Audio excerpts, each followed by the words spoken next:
JEE preparation ജേണിയിൽ ഒരുപാട് കുട്ടികൾ വരുത്തുന്ന ഒരു 7 മിസ്റ്റേക്സിനെ പറ്റിയാണ് ഈ ഒരു വീഡിയോയിൽ നമ്മൾ ഡിസ്കസ് ചെയ്യാൻ വേണ്ടി പോകുന്നത്. അപ്പം നിങ്ങളും ഈ ഒരു 7 മിസ്റ്റേക്സ് എന്താണെന്ന് മനസ്സിലാക്കുക. അത് നിങ്ങളുടെ ഈ ഒരു ജെഇ സ്റ്റഡി ജേണിയിൽ വരുന്നുണ്ടെന്നുണ്ടെങ്കിൽ ഉറപ്പായിട്ടും ഇപ്പം തന്നെ അത് മാറ്റി നിർത്തി കറക്റ്റ് ആയിട്ടുള്ള ട്രാക്കിലേക്ക് എൻ്റെ കുട്ടികൾ വരേണ്ടതുണ്ട്. അപ്പം നമുക്ക് എന്താണ് ആ ഒരു 7 മിസ്റ്റേക്സ് നിങ്ങളുടെ ജെഇ ജേണിനെ പുറകോട്ടേക്ക് നിർത്തുന്ന ആ ഒരു 7 മിസ്റ്റേക്സ് എന്തൊക്കെയാണ് എന്ന് നമുക്കൊന്ന് മനസ്സിലാക്കാം. സോ ഒന്നാമത്തെ കാര്യം അല്ലെങ്കിൽ ഒന്നാമത്തെ മിസ്റ്റേക്സ് എന്ന് പറയുന്നത് കോപ്പിയിങ് അതേഴ്സ് ഇൻ സ്റ്റഡീസ് ആണ്. അപ്പം നിങ്ങളിപ്പോൾ ജെഇ എക്സാമിന് വേണ്ടിയിട്ട് പ്രിപ്പയർ ചെയ്യണം. അപ്പോൾ വേറൊരു നിങ്ങളുടെ ഫ്രണ്ട്സും അതിൻ്റെ കൂട്ടത്തിൽ തന്നെ ഒരുപാട് പേര് ചിലപ്പോൾ ജെഇക്ക് വേണ്ടിയിട്ട് പ്രിപ്പയർ ചെയ്തുകൊണ്ടിരിക്കുന്നുണ്ടാവും അല്ലേ. അപ്പം നമ്മൾ അവരെ നോക്കുന്ന സമയത്ത് അവർ പഠിക്കുന്ന ചാപ്റ്റേഴ്സ് വേറെ ആയിരിക്കും, അല്ലെങ്കിൽ അവർ പഠിക്കുന്ന രീതി വ്യത്യാസം ഉണ്ടായിരിക്കും. അവർ കൂടുതൽ സമയം ചില ചാപ്റ്റേഴ്സിന് വേണ്ടി കൊടുക്കുന്നൊക്കെ ഉണ്ടാവും. അപ്പം നിങ്ങൾ ഒന്നാമത് മനസ്സിലാക്കേണ്ട കാര്യം, ഓക്കെ അവർ അങ്ങനെ പഠിക്കുന്നുണ്ട് അല്ലെങ്കിൽ അവൾ അങ്ങനെയാണ് പഠിക്കുന്നത്, അപ്പം ഞാനും അങ്ങനെ തന്നെ പഠിച്ചേക്കാം എന്ന് വിചാരിച്ച് ഒരാളെ കോപ്പി ചെയ്ത് തുടങ്ങിയാൽ നിങ്ങളുടെ ഏറ്റവും വലിയ പ്രശ്നം അവിടെയാണ് വരുന്നത്. ഓരോ വ്യക്തികളും, അതായത് ഇപ്പോൾ ജെഇ എക്സാം പ്രിപ്പയർ ചെയ്യുന്ന സമയത്ത് ഓരോ വ്യക്തികളും ഓരോ രീതിയിലാണ് പഠിക്കുന്നുണ്ടാവുക. ഓരോരുത്തരുടെ സ്ട്രോങ് പോയിന്റ്സും അതുപോലെ തന്നെ സ്ട്രോങ് ചാപ്റ്റേഴ്സും ഡിഫറെൻ്റ് ആയിരിക്കും, വീക്ക് ചാപ്റ്റേഴ്സ് ഡിഫറെൻ്റ് ആയിരിക്കും. അപ്പോൾ അതുകൊണ്ട് തന്നെ നിങ്ങളുടെ വീക്ക് ചാപ്റ്റേഴ്സ് ഏതാണ്, നിങ്ങളുടെ സ്ട്രോങ് ആയിട്ടുള്ള ചാപ്റ്റേഴ്സ് ഏതാണെന്ന് നിങ്ങൾക്കാണ് അറിയാം. അപ്പോൾ അതിനാണ് കൂടുതലായിട്ടുള്ള സമയം നിങ്ങൾ കൊടുത്ത് പഠിക്കേണ്ടത് എന്നുള്ള കാര്യം ജസ്റ്റ് നിങ്ങൾ എന്ത് ചെയ്യുക, ഒന്ന് മനസ്സിലാക്കുക. ആൻഡ് ഒരിക്കലും മറ്റുള്ളവരെ കോപ്പി ചെയ്യാതിരിക്കുക. അവരുടെ രീതിയിൽ പഠിക്കുന്നു, അവരെത്ര മണിക്കൂർ പഠിക്കുന്നു, ആ ഒരു രീതിയിലല്ല. നിങ്ങൾക്ക് എന്തെടുക്കാം, അഡ്വൈസസ് എടുക്കാം.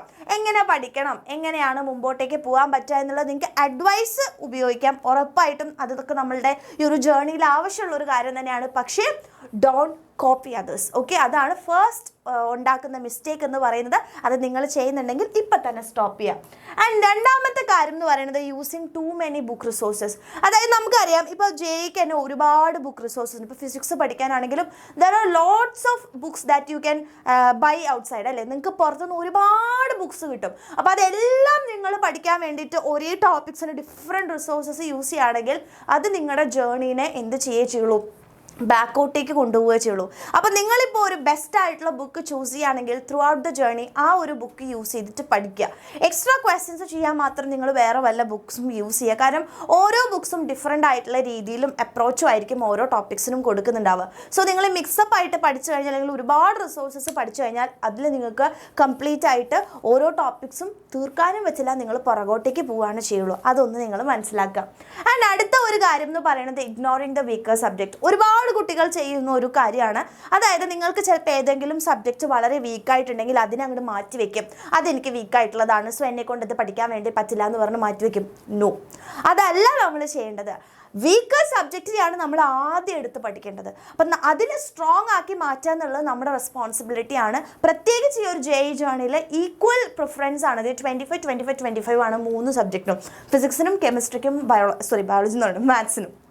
ഓക്കെ, അപ്പോൾ ഇത് 3നും ഈക്വൽ പ്രിഫറൻസ് ആയതുകൊണ്ട് തന്നെ നമ്മൾ ഉറപ്പായിട്ടും അതിനെ വീക്കർ ആയിട്ടുള്ള സബ്ജക്ട്സ് ഉണ്ട് അല്ലെങ്കിൽ വീക്കർ ടോപ്പിക്സ് ഉണ്ടെങ്കിൽ അതിനെ നിങ്ങൾ സ്ട്രോങ് ആക്കി മാറ്റാൻ വേണ്ടിയിട്ടുള്ള പ്രിപ്പറേഷൻസ് നിങ്ങൾ തുടങ്ങുകയാണ് ചെയ്യേണ്ടത്. അല്ലാതെ ഒരിക്കലും ഇഗ്നോർ ചെയ്യരുത് എന്നാണ് പറയാനുള്ളത്. ഓക്കെ, ആൻഡ് നെക്സ്റ്റ് വൺ ആണ് not taking mock test seriously. അതായത് നിങ്ങൾ മെയിൻ ആയിട്ടുള്ള കാര്യം നമുക്കറിയാം, ഇപ്പോൾ ടോപ്പിക്സും കാര്യങ്ങളൊക്കെ നിങ്ങൾ നന്നായിട്ട് പഠിച്ചു പോകും. ആൻഡ് ഒരുപാട് കുട്ടികൾ ചെയ്യുന്ന കാര്യമാണ് വളരെ ഫ്യൂ മോക്ക് ടെസ്റ്റ് മാത്രമേ എടുക്കുള്ളൂ. അപ്പോൾ ഈ മോക്ക് ടെസ്റ്റ് എന്ന് പറയുന്നത് എപ്പോഴും റെഗുലർ ബേസിസിൽ നിങ്ങൾ എടുത്തു പോകേണ്ട ഒരു കാര്യമാണ്. കാരണം അവിടെ നിന്നാണ് നിങ്ങൾക്ക് എത്രത്തോളം ഈ കോമ്പറ്റേറ്റീവ് എക്സാമിന് സ്പീഡ് കൂട്ടാൻ പറ്റും, ഈ ടൈം ബൗണ്ടിനുള്ളിൽ നിങ്ങൾക്ക് ചെയ്യാൻ വേണ്ടി പറ്റുമോ, എങ്ങനെയാണ് ക്വസ്റ്റ്യൻസ് വരുമ്പോൾ നമ്മൾ അതിനെ അപ്രോച്ച് ചെയ്യേണ്ടതെന്നുള്ളതൊക്കെ നിങ്ങൾ പഠിക്കുന്നത് മോക്ക് ടെസ്റ്റ് എടുക്കുമ്പോഴാണ്. സോ ഒരു കോമ്പറ്റേറ്റീവ് ജേർണി അല്ലെങ്കിൽ ഈ ഒരു ജെഇ ജേർണിയിൽ നിങ്ങൾ ഏറ്റവും കൂടുതൽ എടുത്തിരിക്കേണ്ട ഒരു കാര്യം മോക്ക് ടെസ്റ്റുകളാണ്. So take mock test seriously on a regular basis എന്നാണ് പറയാനുള്ളത്. ഓക്കെ, ആൻഡ് അടുത്തത് 5ാമത്തെ എന്ന് പറയുന്നത് നോട്ട് റിവൈസിങ് റെഗുലർലി. നമുക്കറിയാം ഒരു സാധനം പഠിച്ചു കഴിഞ്ഞാൽ ഉറപ്പായിട്ട് നമ്മൾ മനുഷ്യന്മാരാണ്, മറന്നുപോകും. സോ അതിന് റിവിഷൻ ഇസ് മസ്റ്റ്. ഇപ്പോൾ +1ഉം +2 നമുക്ക് പഠിക്കാനുണ്ട്. അപ്പോൾ +2 എത്തുമ്പോൾ ചിലപ്പോൾ +1 മറന്നുപോകും. സോ ഒരു റെഗുലർ ബേസിസിൽ നമ്മൾ റിവിഷൻ കൊടുത്തിട്ടില്ല എന്നുണ്ടെങ്കിൽ പിന്നെ ഒരു കാര്യമില്ല. നിങ്ങൾ ചിലപ്പോൾ അയ്യോ ഇത് ഞാൻ പഠിച്ചിട്ടുണ്ടായിരുന്നു എന്ന് വരെ നമ്മൾ ഓർത്തു പോകുന്നൊരു ഘട്ടത്തിലേക്ക് നിങ്ങൾ പോകും. സോ റെഗുലർലി എന്ത് ചെയ്യണം, റിവൈസ് ചെയ്യണം. If you are not revising regularly, stop that. Revise ചെയ്തേ പറ്റുള്ളൂ. അത് ചെയ്തുകൊണ്ടിരിക്കുക. കാരണം ഇല്ലെങ്കിൽ നിങ്ങൾ ഇത്രയും വർക്ക് ചെയ്യുന്ന അല്ലെങ്കിൽ ഈ ഹാർഡ് വർക്ക് ചെയ്യുന്നതിനൊരു റിസൾട്ട് കിട്ടാതായി പോകും. അതൊന്ന് മനസ്സിലാക്കുക കേട്ടോ. ഓക്കെ. ആൻഡ് അടുത്ത ഒരു കാര്യമാണ് ബീങ് ഓവർ കോൺഫിഡൻറ്റ് അല്ലെങ്കിൽ അണ്ടർ കോൺഫിഡൻറ്റ്. രണ്ടും പ്രശ്നമാണ്. അതായത് JEE ജേർണിയിൽ നിങ്ങൾക്ക് എല്ലാം അറിയാം, ഞാൻ എല്ലാം അടിപൊളിയായിട്ട് പഠിച്ചിട്ടുണ്ടെന്ന് പറഞ്ഞിട്ട് ഓവർ കോൺഫിഡൻ്റ് ആയിക്കഴിഞ്ഞാൽ അത് പ്രശ്നമാണ്. Confidence is good, but over confident ആവാതിരിക്കുന്നത് എപ്പോഴും നല്ലതായിരിക്കും. അതേപോലെ തന്നെ അണ്ടർ കോൺഫിഡൻറ്റും ആവരുത്. നമ്മളൊരു ജേർണിയിൽ അയ്യോ എനിക്ക് എന്നെ കൊണ്ട് പറ്റില്ല, ഇതെന്നെ കൊണ്ട് പറ്റില്ല, ആ ഒരു രീതിയിൽ തന്നെയാണ് എപ്പോഴും മുമ്പോട്ട് പോകുന്നത്. അല്ലെങ്കിൽ ഇത് എനിക്ക് പറഞ്ഞതല്ല, അങ്ങനെയൊക്കെ ചിന്തിക്കുന്നതും തെറ്റാണ്. Be confident. ഓവർ കോൺഫിഡൻ്റ് ആകുമ്പോൾ എന്താ പ്രശ്നം എന്ന് വെച്ച് കഴിഞ്ഞാൽ അത് കുറേ നിങ്ങൾ അഡ്വേഴ്സ് ആയിട്ടാണ് എഫക്റ്റ് ചെയ്യുക. അപ്പോൾ അതുകൊണ്ട് ഓവറും ആവരുത് അണ്ടറും ആവരുത്. Be in A line. Okay. Confident ആയിട്ട് നിങ്ങൾ നന്നായിട്ട് പഠിക്കുക, work hard, you will get that, you will reach the goal എന്ന് മാത്രം ചിന്തിച്ചുകൊണ്ട് മുമ്പോട്ട് പോവുക. Okay. And for the last one എന്ന് പറയുന്നത് നോട്ട് ക്ലാരിഫൈ. ഒരുപാട് കുട്ടികൾ ചെയ്യുന്ന ഒരു കാര്യമാണ് നോട്ട് ക്ലാരിഫൈങ് യുവർ ഡൗട്ട്സ്. അതായത് നിങ്ങൾക്ക് പഠിക്കുന്ന ജേർണിയിൽ ഉറപ്പായിട്ടും ഒരുപാട് ഡൗട്ട്സ് നിങ്ങൾക്ക് വരാനുള്ള ചാൻസ് ഉണ്ട്. മാത്സ്, കെമിസ്ട്രി, ഫിസിക്സ് ആണ് പഠിക്കുന്നത്. And you are studying in A JEE level അല്ലേ. അപ്പോൾ ആ ഒരു ലെവലിൽ പഠിക്കുമ്പോൾ സ്വാഭാവികമായിട്ടും ഡൗട്ട്സ് വരിക എന്ന് പറയുന്നത് സഹജമായിട്ടുള്ള ഒരു കാര്യമാണ്. സോ അത് ക്ലാരിഫൈ ചെയ്യാന്ന് പറയുന്നത് ഇറ്റ്സ് യുവർ ഡ്യൂട്ടി. അപ്പോൾ നിങ്ങളിപ്പോൾ ഒരു പ്രോപ്പറായിട്ടുള്ള കോച്ചിങ് എടുക്കുന്നുണ്ടെങ്കിൽ you can ask your teachers അല്ലേ. ടീച്ചേഴ്സിനോട് ചോദിക്കുക, ഫ്രണ്ട്സുമായിട്ട് ചോദിക്കുക, ക്ലിയർ ചെയ്ത് ടോപ്പിക്സ് മുമ്പോട്ടേക്ക് കൊണ്ടുവരും. ഇപ്പോൾ ഒരു ക്വസ്റ്റ്യനിൽ നിങ്ങൾക്ക് ഡൗട്ട്സ് വരികയാണെങ്കിൽ ക്ലിയർ ഇറ്റ്. ഓക്കെ. അപ്പോൾ എന്തൊരു കാര്യവും നിങ്ങൾ എന്ത് ചെയ്യുക, ക്ലാരിഫൈ ചെയ്തുകൊണ്ട്, ഡൗട്ട്സ് ക്ലാരിഫൈ ചെയ്തുകൊണ്ട് മുമ്പോട്ട് പോകുക. അത് പൈലപ്പ് ചെയ്യാൻ സമ്മതിക്കരുത്.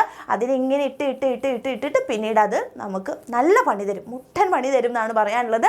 സോ ഈ ഒരു 7 മിസ്റ്റേക്സ് നിങ്ങൾ വരുത്തുന്നുണ്ടെങ്കിൽ ഉറപ്പായിട്ടും ഇപ്പം തന്നെ സ്റ്റോപ്പ് ചെയ്തിട്ട് വൃത്തിക്ക് പഠിച്ചു തുടങ്ങുക. ഉറപ്പായിട്ടും യു ക്യാൻ ഡു ഇറ്റ് എന്നുള്ള ഒരു കോൺഫിഡൻസ്, നോട്ട് ഓവർ കോൺഫിഡൻസ്, കോൺഫിഡൻറ്റോടുകൂടെ പഠിക്കുക. ഉറപ്പായിട്ടും ഈ മിസ്റ്റേക്സ് നിങ്ങൾ വരുത്തുന്നുണ്ടെന്നുണ്ടെങ്കിൽ അല്ലെങ്കിൽ ഏതെങ്കിലും ഇതിലത്തെ മിസ്റ്റേക്സ് നിങ്ങൾ വരുത്തിയിട്ടുണ്ടെങ്കിൽ ഉറപ്പായിട്ടും താഴെ കമൻറ്റ് ചെയ്യുക. ആൻഡ് ഇതുപോലെയുള്ള അടിപൊളി വീഡിയോസ് നമ്മളുടെ ചാനലിൽ ഇനിയും അപ്ലോഡ് ചെയ്യുന്നുണ്ടാവും. സോ അതിനുവേണ്ടി ചാനൽ സബ്സ്ക്രൈബ് ചെയ്യുക.